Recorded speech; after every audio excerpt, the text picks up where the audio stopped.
ஆயக்கலைகள் 64 அதில் ஆணும் பெண்ணும் அறிந்தது எத்தனை ரகசிய கேள்விகள்.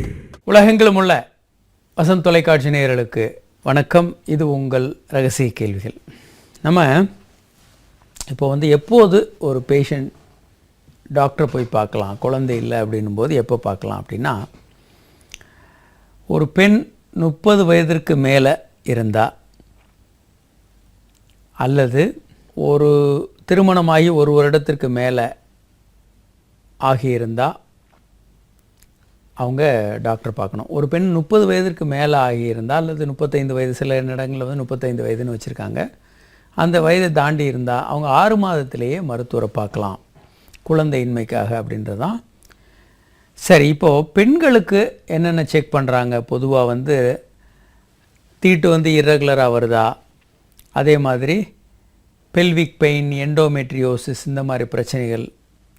அதே மாதிரி ஆண்களை பொறுத்த வரைக்கும் ப்ராஸ்டேட்டில் வரக்கூடிய பிரச்சனைகள், டெஸ்டிஸில் இருக்கக்கூடிய பிரச்சனைகள், இது எல்லாமே ஒரு குழந்தையின்மைக்கான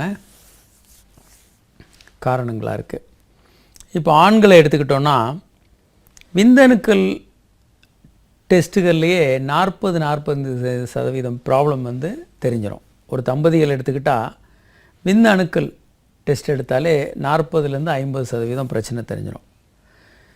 ஊர்ந்து போகிற தன்மையில் இருக்கக்கூடிய பிரச்சனைகள், அதனுடைய அளவில் அணுக்களில் எண்ணிக்கையில் இருக்க பிரச்சனைகள், அதே மாதிரி வேரிகோசில் போன்ற பிரச்சனைகளில் எவ்வளவு இருக்குது, இதெல்லாமே நமக்கு தெரிஞ்சிடும். ஒரு காலர் இருக்காங்க. ஹலோ. ஹலோ சார், வணக்கம் சார். வணக்கம். யார் எங்கேருந்து பேசுகிறீங்க சார்? நான் ரவி சார், திருநெல்வேலி. ரவி, சொல்லுங்கள் சார். இந்த உடலுறவு பண்ணும்போது சீக்கிரத்தில் போயிருக்கேன் சார். விந்து சீக்கிரம் வந்துடுது? ஆமாம், எனக்கு கல்யாணம் ஆகி 2 குழந்தை இருக்குது. சரிங்க. இப்போ நான் கொஞ்ச காலமாக இந்த தொந்தரவு இருக்கு.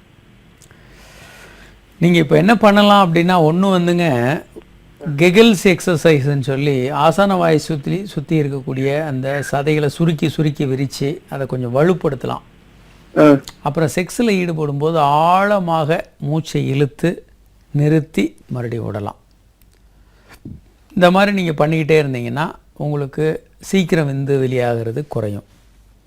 இதை தவிர நீங்கள் தாம்பத்திய உறவில் ஈடுபட்டுருக்கீங்க, விந்து வரும் அப்படின்னு ஃபீலிங் வந்தோடனே ஆணுறுப்பினுடைய டிப்பை நல்லா ஸ்குவீஸ் பண்ணுங்கள். மறுபடியும் நீங்கள் தாம்பத்திய உறவில் ஈடுபடலாம். மறுபடியும் கொஞ்சம் பிரேக் விடுங்க, மறுபடியும் ஸ்குவீஸ் பண்ணுங்கள். இப்படி நீங்கள் பிரேக் விட்டு நீங்கள் பண்ணலாம். அதே மாதிரி ஒரு காலர் இருக்காங்க. ஹலோ. ஹலோ சார், வணக்கம் சார். வணக்கம். யார் எங்கேருந்து பேசுகிறீங்க சார்? நாங்கள் கோயத்துலேருந்து பேசுகிறோம் சார். சொல்லுங்கள் சார், உங்கள் பேர் என்னங்க? என் பேர் அப்துல் சார். சொல்லுங்கள் அப்துல். எப்படி சார், நல்லா இருக்கீங்களா? நல்லா இருக்கேன். எனக்கு 44 வயசு ஆச்சு சார். சொல்லுங்கள். சுகர் நார்மல் 180க்கு மேலே ஏற மாட்டேங்குது. ஆனால் செக்ஸுவல் குறைய மாட்டேங்குது. ஆனால் ஆணுறுப்பு சிறுத்த மாதிரியே இருக்கு சார். ஆணுறுப்பு சின்னதாக இருக்கிறதா உங்கள் பிரச்சனை? சின்னதா இப்போ இது வவுறு தொந்தி விழுந்துருச்சு. வவுறு 44 இன்ச் ஆயிடுச்சு. அதாவதுங்க, உடம்புல கொழுப்பு அதிகமாக ஆணுறுப்பு சின்னதாக தெரியும். ஏன்னா இந்த ஆணுறுப்பு எலும்புக்கிட்ட இருந்து ஆரம்பிக்கும். எவ்வளவு கொழுப்பு உங்களுக்கு அதிகமாக இருக்கோ அந்த அளவுக்கு ஆணுறுப்பு வெளியே தெரியாது. இப்போது கொழுப்பு ரொம்ப குறைவாக இருந்தால் ஒரு இன்ச்சு கொழுப்பு தான் இருந்ததுன்னா 1 இன்ச்சு தவிர மீதி இருக்க ஆணுறுப்புலாம் வெளியே தெரியும். நீங்கள் 4 இன்ச்சு கொழுப்பு இருந்ததுன்னா 3 இன்ச்சு எக்ஸ்ட்ரா 3 இன்ச்சு ஆணுறுப்பு வெளியே தெரியாது. ஸோ கொழுப்பு அதிகமாக ஆணுறுப்பு சைஸ் சின்னதாக தெரியும். இது உலகம் முழுவதும் இயல்பானது. ஸோ நீங்கள் முதல்ல வெயிட்டை நார்மலுக்கு கொண்டு வாங்க. பழைய நிலைமை கொண்டு வந்தீங்கன்னா உங்களுக்கு ஒரு இன்னொரு சந்தேகம் சார். எனக்கு இப்போ செக்ஸுவல் குறையல சார். பட் இங்க அதுக்கான வாய்ப்பு இங்க இல்ல. இதனால ஆர்வம் மட்டும் இருக்கு. அதை நாங்க அடக்கிட்டு தான் இங்க இருக்கணும். பட் இதனால ஏதாவது மனநோய் இல்ல பின்னாடி கிட்னி பிரச்சனை வேற எதுவும் வருங்களா? எந்த பிரச்சனையும் வராதுங்க. சுய இன்பம் பண்ணிக்கலாம். நீங்க ஒன்றும் தப்பு இல்லை. சுய இன்பம் பண்ணிக்கலாம். இதில் எந்த விதமான தீங்கும் வராது. அணுக்களுடைய எண்ணிக்கையில் பிரச்சனை வரலாம், ஊர்ந்து போகிற தன்மையிலே பிரச்சனை வரலாம். வேரிகோசீல் என்று விந்து பைக்கு மேலே இருக்கக்கூடிய இரத்த நாளங்கள் சுருண்டு அதில் வந்து பிரச்சனைகள் வரலாம். அதே மாதிரி விந்துப்பை விரையில் இறங்காமல் அதனால உங்களுக்கு பிரச்சனைகள் வரலாம். அதே மாதிரி டெஸ்டோஸ்டிரான் ஹார்மோன் குறைபாடு இருக்கலாம், கிருமி தொற்று இருக்கலாம். இப்படி பல காரணங்கள் வந்து ஒரு ஆணுக்கு வந்து இருக்கலாம். குழந்தையின்மைக்கான பல்வேறு காரணங்களாக நம்ம இப்போ பார்க்குறோம். அதை தவிர வேறு என்னென்னலாம் காரணங்கள் இருக்கலாம்? செக்ஸ் பிரச்சனைகள். நம்ம ஏற்கனவே இந்த நிகழ்ச்சியில் சொல்லியிருக்கோம், ஒரு தம்பதிகள் வந்து 100 பேர் திருமணம் ஆனாங்கன்னா 3-4% பேருக்கு வந்து முழுமையாக செக்ஸில் ஈடுபட முடியாது. இதை வந்து அன்கன்சுமேட்டட் மேரேஜஸ்ன்னு நம்ம சொல்கிறோம். ஒரு காலர். ஹலோ, வணக்கம் சார். வணக்கம், சொல்லுங்கள் சார். என் பேர் ராஜா சார். சொல்லுங்கள் ராஜா. எனக்கு வந்து திருமணமாகி 2 ஆண் குழந்தை இருக்கு, ட்வின்ஸ் இருக்கு சார். சரிங்க. இப்போ வந்து என்னோட இது வந்து சின்னதா இருக்கு, என்னோட உயிரினால வந்து ரொம்ப சின்னதாயிட்டு இருக்கு. அதனால எதுவும் பிரச்சனையா சார்? ஆணுறுப்பு சின்னதா இருக்குன்னு பயம் இருக்கு சார். ஆணுறுப்பு சின்னதா இருக்குன்னு நினைக்கிறீங்களா? ஆமா சார், அதான் ரொம்ப சிறுத்து போய் ரொம்ப சின்னதா இருக்கு சார். அதான் ஒரு பயம் இருக்கு. ஆனா விரைப்புத்தன்மை இருக்கு. இருந்தாலும் வரும் காலங்கள்ல எதுவும், எனக்கு ஏஜ் 30 தான் சார் ஆகுது, ஒய்ஃபுக்கு 22 ஆகுது. உங்களுக்கு குழந்தைகள்லாம் இருக்கிறதுனால நீங்கள் எதை பற்றியும் கவலைப்பட வேண்டாங்க. உலகம் முழுவதுமே ஆண்கள் வந்து தங்களுடைய ஆணுறுப்பை வந்து இந்த போர்னோகிராஃபி படங்களை பார்த்து கம்பேர் பண்ணி ஆணுறுப்பு தனக்கு சின்னதாக இருக்குன்னு தான் பெரும்பாலான ஆண்கள் நினைக்கிறாங்க. அப்படி நம்ம கவலைப்பட வேண்டாம். ஆணுறுப்பு வந்து சின்னதாக இருக்குது அப்படின்னு சொல்லி நம்ம வருத்தப்பட வேண்டியதில்லை.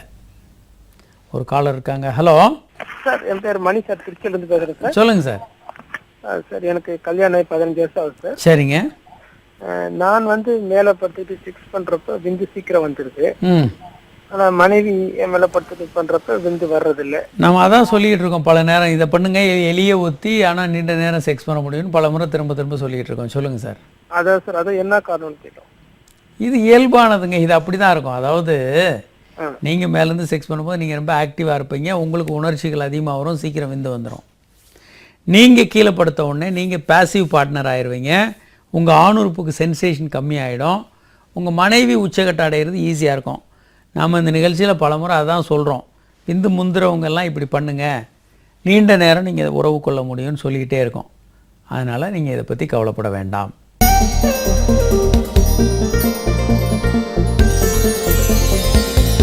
ரகசிய கேள்விகள் இடைவேளைக்கு பின் தொடரும்.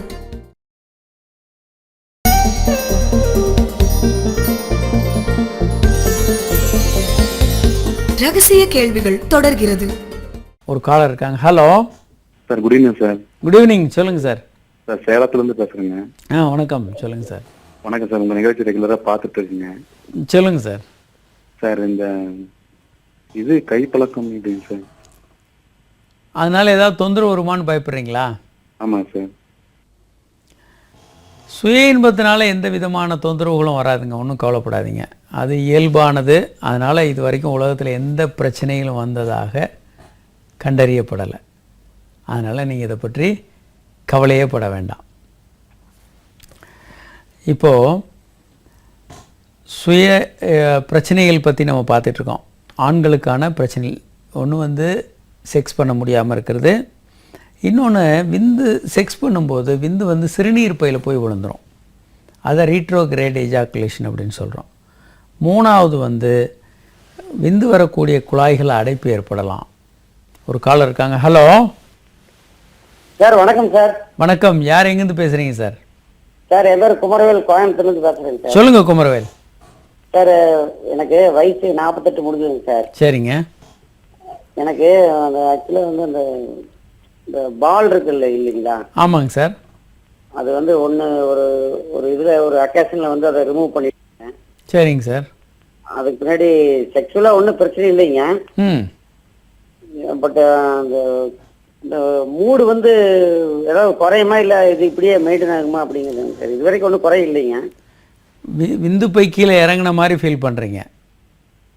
இல்லைங்க சார், அந்த ஒரு பால் வந்து ஒரு ஆக்சிடென்ட் வந்து ஒரு இதை மட்டும் ரிமூவ் பண்ணிட்டாங்க. இன்னொரு விந்து பை இருக்கா உங்களுக்கு? இருக்குங்க சார், அதெல்லாம் அப்போ ஒன்றும் பிரச்சனை இல்லைங்க. ஒரு விந்து பை ஒரு மனிதன் வாழ்றதுக்கு போதுமானதுங்க. சரி, அவர் குழந்தை பெற்றுக்கிறதுக்கோ வாழ்றதுக்கோ ஒரு விந்து பை போதும். அதனால நீங்கள் கவலையே பட வேண்டாம். What about sexual life? Sexual life நார்மலாக இருக்கும். ஹார்மோனுக்கு வந்து ஒரு விந்துப்பை போதும், குழந்தை பெற்றுக்கிறதுக்கும் ஒரு விந்துப்பை போதும். சில நேரங்களில் ஒரு விந்துப்பை டேமேஜ் ஆகும்போது அடுத்த விந்துப்பையும் சேர்ந்து டேமேஜ் ஆனால் அதில் தான் தொந்தரவு. அப்படி இல்லாத பட்சத்தில் ஒரு விந்துப்பை டேமேஜ் ஆனால் அதை பற்றி நம்ம கவலையப்பட வேண்டியதில்லை. ஸ்பேராக இன்னொரு விந்துப்பை முழுமையாக பயன்படும், ஒன்றும் கவலைப்பட வேண்டாம்.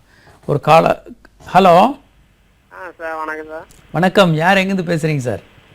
சார் விருதுநகர் மாவட்டத்துலேருந்து பேசுகிறேன் சார். சொல்லுங்கள் சார். இந்த கொஞ்சம் கருத்தடைக்கு ஏதாவது டேப்லெட்டு அது கொஞ்சம் 1 வருஷம் கழிச்சு பெற்றுக்கலான்னு குழந்தை வரதுங்க. அப்படியா? ஆமாம் சார். அதாவது ஃபெமிலோன், நோவலோன் போன்ற பல்வேறு மருந்துகள், லோ டோஸ் பில்ஸ் இப்போ இருக்குது, ரொம்ப லோ டோஸ் மருந்துகளில் கிடைக்குது, அதை யூஸ் பண்ணலாம். சரிங்க சார். கவர்மெண்ட்டில் வந்து மாலாடி போன்ற மாத்திரைகள் கிடைக்குது. இந்த மாலாடி மாத்திரைகள் வந்து உங்களுக்கு பெருமளவுக்கு உபயோகமாக இருக்கும். விந்து வந்து கர்ப்பப்பையில், அதாவது சிறுநீர் பையில் போய் விழுந்து அதன் மூலமாக பிரச்சனை வர்றது, அதே மாதிரி செமனே வெளியே எஜாக்குலேட் பண்ண முடியாமல் இருக்கிறது, அதே மாதிரி விந்துக்கு எதிர்உயிர் உண்டாகிறது, சிஸ்டிக் ஃபைப்ரோசிஸ் போன்ற பல்வேறு நோய்களில் வந்து கருத்தரிக்கிறதுக்கான வாய்ப்பு இல்லாமல் போயிடும். ஆண்களுக்கு வரக்கூடிய இந்த பிரச்சனைகளால் குழந்தை இல்லாமல் போகலாம். வேறு என்னென்னலாம் பிரச்சனைகள் வரலாம்? ஒரு காலர். Hello sir. வணக்கம் சார். வணக்கம், யார் எங்கேருந்து பேசுகிறீங்க சார்? சார் நான் ராம்குமார், சேலம் சார். சொல்லுங்கள் ராம்குமார். சார் என்னோட வயசில் மூத்தவங்க கூட வச்சுக்கிட்டா எதுக்காச்சும் இதாகுங்களா? பொதுவாக ஒன்றும் ஆகாதுங்க, நீங்கள் அதை பற்றி கவலைப்பட வேண்டாம் ராம்குமார். நீங்கள் சீக்கிரம் யாரு கூடயாவது உறவு வைத்து கொண்டாலும் உங்களுக்கு எந்த விதமான தீங்கும் வராது, நீங்கள் கவலைப்பட வேண்டாம். இல்லை சார், அதனால பின்னாடி ஏதாச்சும் பிரச்சனை இந்த மாதிரி எல்லாம் வயசு அதிகமாக கூட வச்சுக்கிட்டா, இந்த மென்சஸ் முடிகிறவங்க கூட வச்சுக்கிட்டா ஏதாச்சும் ஆகுங்களா? அதாவதுங்க, பலரோட உறவு வைத்து கொள்ளும்போது உங்களுக்கு பால்வீன நோய்கள் போன்ற பிரச்சனைகள் வரலாமே தவிர, வயது அதிகமாச்சு தீட்டு வர்றதுனால இந்த மாதிரி எந்த நோய்களும் வராது. தீட்டு வரும்போது செக்ஸ் வச்சுக்கலாம் மனைவியோட.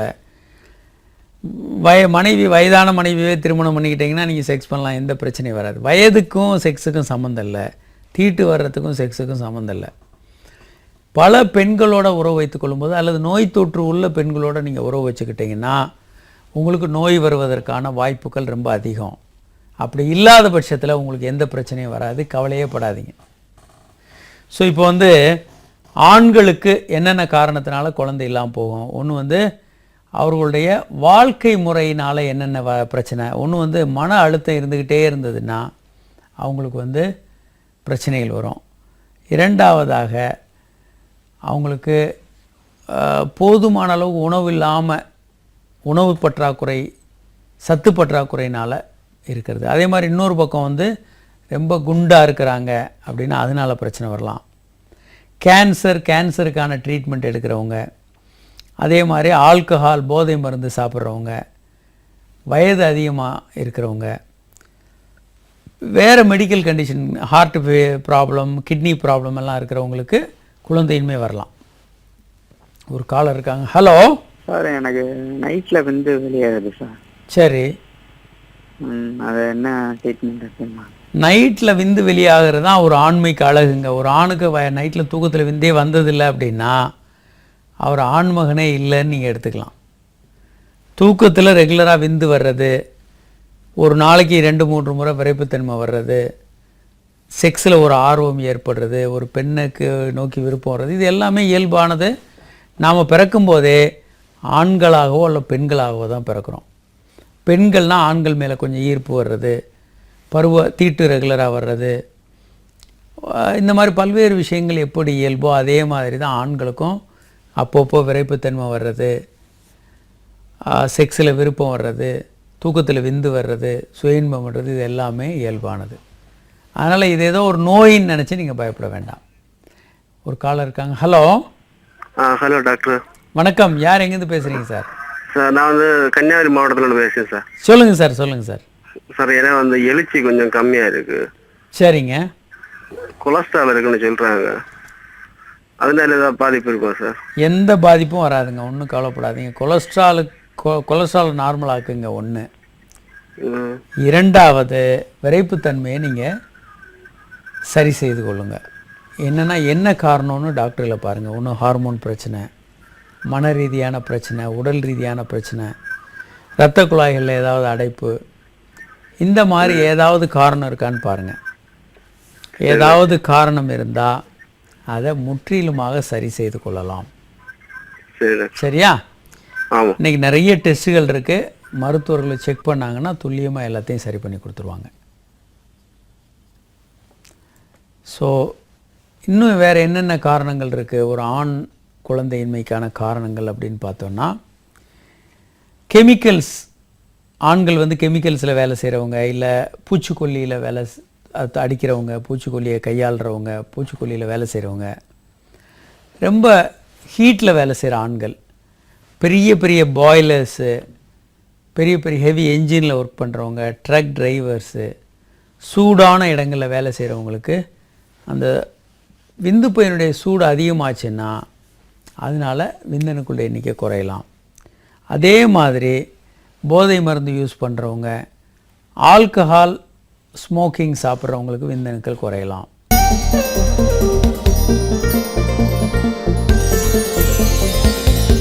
ரகசிய கேள்விகள் இடைவேளைக்கு பின் தொடரும்.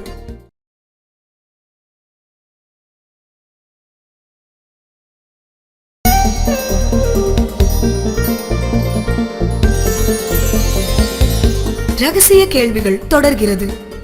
ஒரு காலர் இருக்காங்க. Hello doctor. வணக்கம் டாக்டர். வணக்கம். யார் எங்கேருந்து பேசுகிறீங்க சார்? நான் பெரியசாமி சிறுவந்தாடுல இருந்து பேசுறேன் சார். சொல்லுங்கள் சார். சார் எனக்கு 55 வயசு ஆகுது. ஓகே. 50 வயசுல மனைவி தவறிட்டாங்க. சரிங்க. பட் இப்போ நான் போன வருஷம் வியாபாரி நானு. சொல்லுங்க சார். மதுரை போயிருந்தப்ப எனக்கு இப்போ அது மனைவி இருக்கும் போதே அதுக்கு முன்னாடி ஒரு 7-8 வருஷமா இப்போ ஸ்டில் அந்த அளவுக்கு எரெக்ஷன் இல்லாம இருந்தது. சரிங்க. மதுரை போயிருந்தப்போ ஒரு டாக்டர் கிட்ட போனேன், கிளினிக்கு. சில டெஸ்ட் எல்லாம் எடுக்க சொன்னாங்க, எடுத்தேன். அதுக்கப்புறம் பார்த்தா அவர் நேம், அவரோட படிப்பு எதுவுமே அந்த பிரிஸ்கிரிப்ஷன் எல்லாம் இல்ல. அதனால சந்தேகப்பட்டு ட்ரீட்மெண்ட் நிறுத்திட்டேன். சரிங்க. அங்க எடுத்த டெஸ்ட்ல வந்துட்டு ஹார்மோன் டெஸ்ட் எடுத்தாங்க. சொல்லுங்க சார். ஹார்மோன் T3 1.0 ng இருக்கு. சரிங்க. தைராக்சின் 8.2 இருக்கு. சரிங்க. FSH 4.0 இருக்கு. சரி. டெஸ்டோஸ்டெரான் 5.0 இருக்கு. சரிங்க. தைராய்டு ஆன்டிபாடி 32 IU இருக்கு. சரிங்க. இதெல்லாம் நார்மலாக தாங்க இருக்கு, ஒன்றும் கவலைப்பட வேண்டாம். ஆமா சார். இப்ப நானு ஆனா பட் வந்துட்டு எனக்கு என் மனைவி இருக்கிறதுக்கு போதே 3 வருஷம், இப்போ ஒரு 5 வருஷம் 8 வருஷமாவே சரியான செக்ஸ் ஈடுபாடு இல்ல. அதாவது டைமிங் சுத்தமா இல்ல. நீங்க டிவில சொல்லும் போது சொல்லுங்களா, அழுகி போன வாழைப்பழம் மாதிரி. சரிங்க. அந்த மாதிரி தான் இருக்கு என்னோட பெனிஸ். இப்போ ரொம்ப அற்புதமான வருது. ஆனா வந்துட்டு ஒரு நிமிஷம் கூட என்ஜாய் பண்ண முடியல, பிக் பண்ண முடியல. சரிங்க. சரிங்க. சரிங்க. செமன் வந்துருது. சரிங்க. எனக்கு நான் லாஸ்ட் 4 இயர்ஸா பிபி இருக்கு. போன வருஷம் தான் டயபெட்டிக் இருந்தது. அதுல இருந்து 2க்கு ட்ரீட்மெண்ட் எடுத்துட்டு இருக்கிறேன். 2ம் கண்ட்ரோல்ல இருக்கு டாக்டர். சரிங்க. சரிங்க. சரிங்க. இது முற்றிலுமாக குணப்படுத்திக்கலாங்க. ஒன்றும் இல்லை. நீங்கள் நல்ல மருத்துவரை, செக்ஸாலஜிஸ்ட்டை பாருங்கள். சில அடிப்படையான இன்னும் சில டெஸ்ட்டுகள், பினைல் டாப்லர்னு ஒரு டெஸ்ட் பண்ணுவாங்க. அதை தவிர சில அடிப்படையான டெஸ்ட்டுகள் பண்ணி என்ன காரணம்னு துல்லியமாக இன்னைக்கு கண்டுபிடிக்க முடியும். இதை மருந்துகளாலே அற்புதமாக சரி பண்ண முடியும். மருந்துகளால் சரி பண்ண முடியலைன்னா வேக்யூம் செக்ஷன், அதே மாதிரி ஷாக் வேவ் தெரப்பி, ஆப்ரேஷன்ஸு, மியூஸ்னு பல ட்ரீட்மெண்ட் இருக்குது. உங்களுக்கு என்ன ட்ரீட்மெண்ட் பிடிக்குமோ அந்த மாதிரியான ட்ரீட்மெண்ட் நம்ம எடுத்துக்கலாம். ஒரு பிரச்சனையும் இல்லை. நீங்கள் இதை பற்றி கவலைப்பட வேண்டாம். இப்போது நம்ம பல காரணங்கள் சொல்லிகிட்டு இருக்கோம். பெண்களுக்கான காரணங்கள் அப்படின்னு நீங்கள் பார்த்தீங்கன்னா, கருக்குழாயில் வரக்கூடிய அடைப்பு, அந்த டேமேஜஸ், அதே மாதிரி இரத்த திட்டுக்கள், கர்ப்பப்பையை சுற்றி கருக்குழாயை சுற்றி வரக்கூடிய இரத்த திட்டுக்கள், அதே மாதிரி கருமுட்டை வெடித்து வெளியே வர்றதில் வரக்கூடிய குறைபாடுகள், ப்ரொலாக்டின் ஹார்மோன் ரொம்ப அதிகமாகிறது, PCOS, பாலிசிஸ்டிக் ஓவரிஸ் இருக்கிறது, அதே மாதிரி மெனோபாஸ், ஃபைப்ராய்ட்ஸு, பெல்விஸ் வந்து உறுப்புகள் ஒன்றோட ஒன்று ஒட்டிக்கிட்டு இருக்கிறது. இப்படி பல காரணங்களால் இந்த பெண்களுக்கு வந்து குழந்தையின்மை ஏற்படலாம். இதுக்கு எப்படி ட்ரீட் பண்ணுறாங்க? பெண்களுக்கான குழந்தையின்மையை பொறுத்த வரைக்கும் எப்படி ட்ரீட் பண்ணுறாங்க? ஒன்று வந்து மருந்துகள் கொடுக்கலாம், முதல்ல ஆன்டிபயோட்டிக் கொடுப்பாங்க. ஏன்னா பெண்களுக்கு வந்து பொதுவாக கிருமி தொற்றுனால எளிமையாக வரலாம். குழந்தையின்மைன்றது கிருமி தொற்று ரொம்ப ரொம்ப ரொம்ப காமன். அடுத்து தைராய்டு ப்ராப்ளம் இருக்கிற பெண்களுக்கு, தைராய்டு அதிகமாக இருந்தாலும் குறைவாக இருந்தாலும் கருத்தரிக்கிற வாய்ப்பு கொஞ்சம் கம்மியாகலாம். ஒரு காலர் இருக்காங்க. ஹலோ. Hello sir. வணக்கம், சொல்லுங்கள். சார் மேரேஜ் ஆகி 13 வருஷமாச்சு. சரிங்க.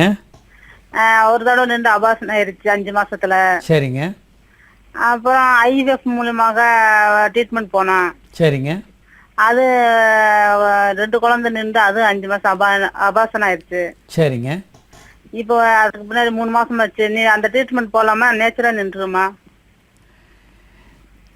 இப்படி சொல்ல முடியாதுங்க. நீங்கள் நேச்சுரலாகவே எத்தனை வருஷம், இப்போ மொத்தம் கல்யாணம் ஆகி எவ்வளோ வருஷம் ஆகுது? 13 வருஷம் ஆச்சு. 13 வருஷம் ஆச்சுன்னா நேச்சுரலாக நிற்கிறதுக்கான வாய்ப்பு மிக மிக குறையுதாங்க. எத்தனை முறை ஐயுஐன்னு பண்ணியிருக்கீங்க நீங்கள் இது வரைக்கும்? ஐயோ, ஒரு தடவை பண்ணியிருக்கோம். நீங்கள் வந்துங்க 13 வருடத்தை வேஸ்ட் பண்ணாமல் கல்யாணம் ஆகி 1 வருடம் 2 வருடத்துலேயே ஐயுஐ வந்து போதுமான முறையில் அப்பயே 6-7 முறை பண்ணியிருக்கணும். இப்போ உங்கள் வயசு என்னங்க? இப்போ வயசு 32. 32. சரிங்க. இப்போ மறுபடியும் ஐயுஐ வேணால் ஒரு 4-5 முறை பண்ணுங்க. அதில் சக்ஸஸ் ஆகலைன்னா ஐவிஎஃப் தொடர்ந்து பண்ணுங்க. நீங்கள் சக்ஸஸ் ஆகிற வரைக்கும் ஐவிஎஃப் பண்ணும். 2-3 முறை கூட தேவைப்படலாம், ஒரு முறையிலே ஆகலாம். ஒரு தடவை வச்சா சக்ஸஸ் ஆயிடுச்சு, அப்புறம் 5 மாசம் அபாசன் ஆயிடுச்சு. திரும்ப பண்ணுங்க. ஐயுஐ வேணா கொஞ்சம் முறை பண்ணி பாருங்க, ஒரு 4-5 முறை பண்ணுங்க. அதில் சக்ஸஸ் ஆக வாய்ப்பு இருக்கு. இன்கேஸ் ஐயுஐல சக்ஸஸ் ஆகலைன்னா டெஸ்ட் டியூப் பேபி மாதிரி போங்க. கண்டிப்பாக குழந்தையோட நீங்கள் வீட்டுக்கு போகலாம். 32 வயதுன்றதுனால ரொம்ப கம்மி தான், பிரச்சனையே இல்லை. இதே வந்து 30 வயதில் கல்யாணம் ஆகி 42 ஆயிருந்தால் சிக்கலாயிருக்கும். ஒன்றும் கவலைப்பட வேண்டாங்க. இப்போ வந்து தைராய்டு ப்ராப்ளம் வந்து ரொம்ப ரொம்ப காமன். அடுத்து கேன்சர் ட்ரீட்மெண்ட், பெண்களுக்கு மார்பக புற்றுநோய், கர்ப்பவாய் புற்றுநோய், இந்த மாதிரி புற்றுநோய்கள் வந்து அதுக்கு ட்ரீட்மெண்ட் எடுத்தாங்கன்னா சினை முட்டைகள் இல்லாமல் போயிருக்கலாம். ஒரு காலர் இருக்காங்க. ஹலோ. குமரேசன் பேசுறேன். குமரேசன் சொல்லுங்க. சார் நீங்க ரொம்ப நல்லா பேசுறீங்க, ரொம்ப ரொம்ப யூஸ்ஃபுல்லா நல்லா இருக்கு சார். நன்றி சார். சொல்லுங்க சார். அதாவது கணவன் மனைவிக்கு வந்து நீங்க டெய்லி செக்ஸ் சொல்றீங்க சார். சொல்லுங்க சார். அது வந்து 100% உண்மை சார். சொல்லுங்க சொல்லுங்க சொல்லுங்க கேட்டுட்டு. அதுல வந்து 2 பேருக்குள்ள ஒரு அன்பு பாசம் வந்து ரொம்ப வெளிப்படுது sir. Very good very good very good. சொல்லுங்க. எந்த ஒரு பிரச்சனையும் இல்லாத நல்ல வாழ்க்கை போயிட்டு சார். கங்க்ராச்சுலேஷன்ஸ். கண்டினியூ பண்ணுங்க. லைஃப் லாங்கா கண்டினியூ பண்ணலாம். ரொம்ப அந்யோன்யமா இருப்பீங்க, ரொம்ப சந்தோஷமா இருப்பீங்க. மனைவி கொஞ்சம் தெரிஞ்சுக்கிட்டாங்கன்னு அவங்க நம்ம இல்லையே அப்படின்னு ஆர்வம் இருக்கு சார். ரொம்ப எதிர்பார்ப்பு இருப்பதுங்க. Very good very good very good very nice. 100% உண்மை சார். ஆனா இது எல்லா மக்கள்கிட்ட புரிஞ்சுக்கணும் சார். Very good. புரிஞ்சு அதை வந்து நம்ம வேலைக்கு போறோம், நம்ம ஒரு 5 டைம் வேஸ்ட் பண்ணலாம் இருக்கக்கூடாது சார். வீட்டுக்கு வந்தாச்சுன்னா மனைவி நல்லா அன்பா பேசணும் சார். பேசி அவங்ககிட்ட நம்ம வந்து கரெக்டான அந்த டயத்துக்கு வந்து செக்ஸுவலாக வச்சுட்டு நிம்மதியா படுத்து வரலாம் சார். நல்லா இருக்கு சார் அது வாழ்க்கை. Very nice. எக்ஸலண்ட்டுங்க, எக்ஸலண்ட். இதை நீங்க எல்லாத்துக்கும் கண்டிப்பா சொல்லுங்க சார். ஃபோன் மூலமாக நீங்களே சொல்லிட்டீங்க. நாங்கள் இந்த நிகழ்ச்சியில், ஏன்னா இது பல்வேறு ஆய்வுகள் உலகத்தில் பண்ணி இந்த விஷயங்களை நிரூபிச்சிருக்காங்க. ஒன்றும் சந்தேகப்பட வேண்டியதில்லை. ஒரு காலர் இருக்காங்க. ஹலோ. ஹலோ. யார் எங்கேருந்து பேசுறீங்க? சார் நான் ஆனந்த் பேசுறேன் சார். ஆனந்த் சொல்லுங்க. சார் இந்த டாக்டர் வந்து இந்த பியூபர்ஃபோனியா அப்படிங்கிற மாதிரி சொல்லியிருக்காங்க ஒரு கண்டிஷனு. ஸோ அதுக்கு வந்து இந்த ஸ்பீச் தெரப்பி அது மாதிரி எல்லாம் கொடுக்குறேன் அப்படின்னு சொல்லிட்டு இருந்தாங்க. ஸோ அதை பத்தி எனக்கு கேட்டு தெரிஞ்சுக்கணும் அப்படின்ட்டு ஃபோன் பண்ணேன். இல்லை, உங்க பிரச்சனை என்னன்னு சொல்லுங்க. டாக்டர் சொன்னதை விட்டுருங்க. என்ன பிரச்சனைக்கு போனீங்க? வாய்ஸ் சேஞ்ச்க்கோசரம் போனேன். பெண்கள் மாதிரி பேசுற மாதிரி வாய்ஸ் இருக்குன்ற மாதிரி இது இந்த ப்ராப்ளம் தான். ஸோ ஹார்மோன் லெவல்லாம் டெஸ்ட் பண்ணி பார்த்ததுல எல்லாம் ஓகே, நார்மலா தான் இருக்கு அப்படின்னு. அப்போ ஸ்பீச் தெரப்பி போனீங்களா? இல்ல போகல. சோ அத பத்தி தான் கேட்கலாம் அப்படினு. ஸ்பீச் தெரப்பில நிறைய மாற்றங்களை கொண்டு வர முடியுங்க. ஈவன் திக்குவாய்க்கு ஸ்பீச் தெரப்பி கொடுக்குறாங்க. பல கண்டிஷன்ஸ்க்கு ஸ்பீச் தெரப்பி. எந்த ஸ்டேஜ்ல சார் நடக்கும்? எப்படி அந்த ட்ரீட்மெண்ட் பத்தி போக ஏதாவது ஐடியா இருக்கா? நீங்க அது எக்ஸ்பர்ட்ஸ்கிட்ட போங்க. உங்களுக்கு அது பல்வேறு எப்படி நீங்கள் அதை சொல்லணும் அப்படின்ற மாதிரி, எப்படி பேசணும் என்னன்ற மாதிரி சில தெரப்பி உங்களுக்கு சொல்லி தருவாங்க. அதை நீங்கள் பழகிக்கிட்டே இருக்கணும். அதை நல்லா மாற்ற முடியும். நீங்கள் இந்த மாதிரியான ஸ்பீச் தெரப்பிக்கான இன்ஸ்டியூட் சென்னையில் இருக்குது. அதே மாதிரி புதுச்சேரி பாண்டிச்சேரியில் இருக்குது. பல எக்ஸ்பர்ட்ஸ் இருக்கிறாங்க. நீங்கள் அங்கே போய் கரெக்டான ட்ரீட்மெண்ட் எடுத்தீங்கன்னா இதில் முழுமையாக வெளியே வந்துடலாம் அந்த பிரச்சனையிலேருந்து. இன்னும் ஒரே ஒரு கேள்வி சொல்லுங்க. இப்போ நிறைய பேர் கேக்குறாங்க, இந்த முக்கியமா நம்ம எதுனால அண்டர்வேர் போட்டுக்கிறோம், அதுல ஏதாவது ஸ்பெசிபிக் ரீசன் இருக்கா, அது போடலன்னா ஹிரண்யா மாதிரி ப்ராப்ளம் வரும் அப்படி இப்படின்னு சொல்றாங்க. எந்த அளவுக்கு உண்மை, அல்லது அந்த மேல் ஆடைக்கு எதுவும் அழுக்கெல்லாம் ஏற்படக்கூடாது அப்படிங்கிற ஒரே ஒரு காரணத்தினாலதான் உள்ளாடை அப்படிங்கறத அனுபவிக்கிறோமா, என்ன இதுக்கு ரீசன், இதை பத்தி சொல்லுங்க. அப்படியெல்லாம் ஒன்றும் ஸ்பெசிஃபிக்கான எந்த ரீசனும் இல்லைங்க. இந்த மாதிரி இதுதான் காரணம் அப்படின்ற மாதிரி எந்த காரணம், உள்ளாடை அணியாத ஆண்கள் நிறைய இருக்கிறாங்க. நாங்கள் கிளினிக்கில் வந்து எக்ஸாமின் பண்ணும்போது உள்ளாடை இல்லாத ஆண்கள் நிறைய பேர் இருக்கிறாங்க. உள்ளாடைக்கு ஒரு ஸ்பெசிஃபிக்கான ஃபங்க்ஷன். நாங்கள் என்ன சொல்கிறோம், டைட் அண்டர்வேர் ஆண்கள் அணிய வேண்டாம்னு சொல்கிறோம். டைட் ஜீன்ஸ், டைட் அண்டர்வேர் போடாதீங்கன்னு. உள்ளாடைகள் கண்டிப்பாக போடணும் அப்படின்ற மாதிரி எந்த விதமான கட்டாயமே இல்லை. பொதுவாக ஏதாவது மேலாடை டேமேஜ் ஆச்சுன்னா அட்லீஸ்ட் உள்ளாடை இருக்கும். மற்றபடி அதுக்கு ஒரு ஸ்பெசிஃபிக்கான ஃபங்க்ஷன் கண்டிப்பாக அது வேர் பண்ணி தான் ஆகணுன்ற மாதிரி கட்டாயம் இல்லை.